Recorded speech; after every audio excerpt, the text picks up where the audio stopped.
réveillé, assis sur le lit. Il respire.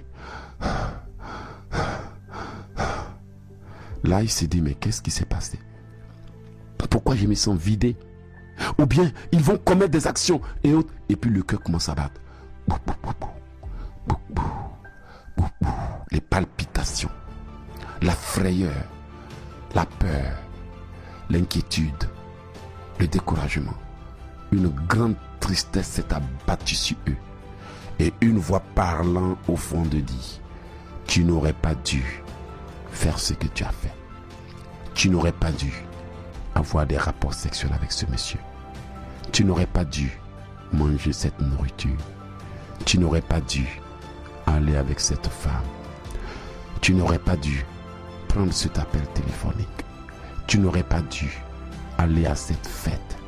Pourquoi?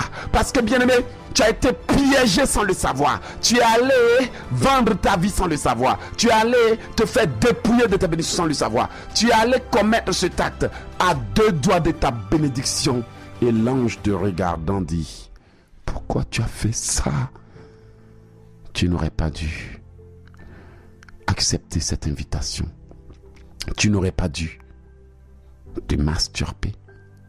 Alors, quand tu as été piégé, quand tu as été volé, quand une action est devenue un piège, une conséquence est directement attachée à ce que tu as dit et fait, ton cœur bat. Tu es troublé.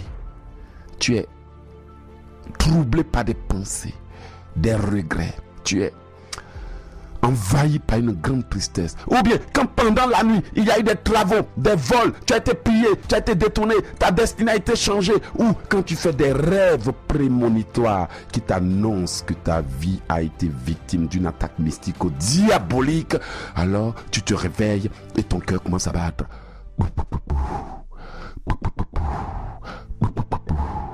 Et tu te dis, mais pourquoi je suis vidé? Pourquoi je me sens comme ça? Parce que hier, tu es allé à un endroit où tu ne devrais pas. Tu as visité quelqu'un que tu ne devrais pas.